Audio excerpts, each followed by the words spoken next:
Whatever the White House says today, trust me, it loves Vanity Fair. The White House inner circle would not grant as many interviews as it did or pose for the wide array of pictures. You can see them, maybe, if we have them. Yeah, lots of pictures of Susie Wiles, the White House chief of staff, you see her there, without knowing what they were doing and why they were doing it with Vanity Fair. Vanity Fair released a two-part series with many, many photos to go behind the scenes in first year of the second Trump term. Journalist Chris Whipple had extensive access and documented the interviews. I want to get right to it with our Ed O'Keefe at the White House. Ed, so much to try to get to. We won't get to all of the scintillating quotes in the Vanity Fair piece, but take your pick. Well, just the idea that she suggests, for example, that the president has an alcoholic's personality, which is a notable comment coming from the daughter of NFL and CBS Sports legend Pat Summerall, who famously battled alcoholism. Notably, earlier today, to the New York Post, the president, in essence, agreed, saying that, well, he doesn't drink, quote, if I did, I'd have a very good chance of being an alcoholic, adding later, it's a very possessive personality.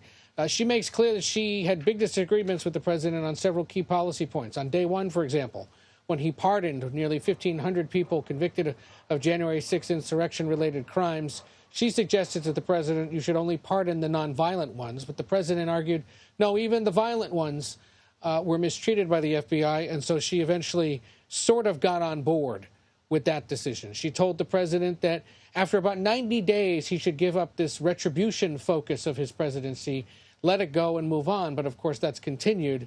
And she conceded that the prosecution, especially of Letitia James, the New York Attorney General, was one rooted in retribution and not much else. On the Epstein affair, she suggested that the Attorney General, quote, completely whiffed on how the public would react to the Epstein investigation and said the president was not telling the truth about former President Bill Clinton and whether he'd ever visited the private island owned by the convicted sex offender, the late Jeffrey Epstein. So all sorts of examples of things the chief of staff wouldn't normally say while still on the job.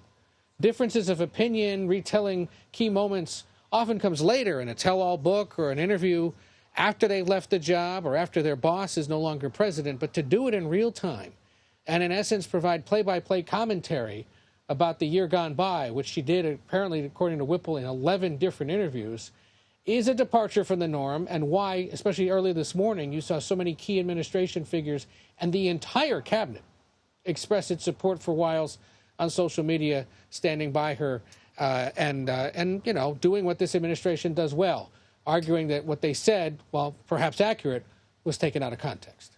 Very quickly, Ed, there's a speech by the president tomorrow night to the nation. Yep, and as we understand it, this is sort of the traditional year-end address, trying to cap the year that was, the successes, at least in the eyes of the White House.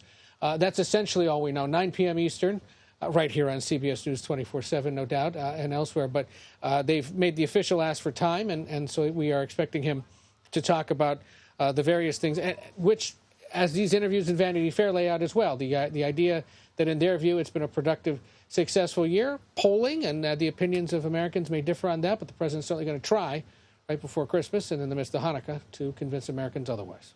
Lots of photographs in Vanity Fair and interviews as well. Ed O'Keefe, thank you so very, very much.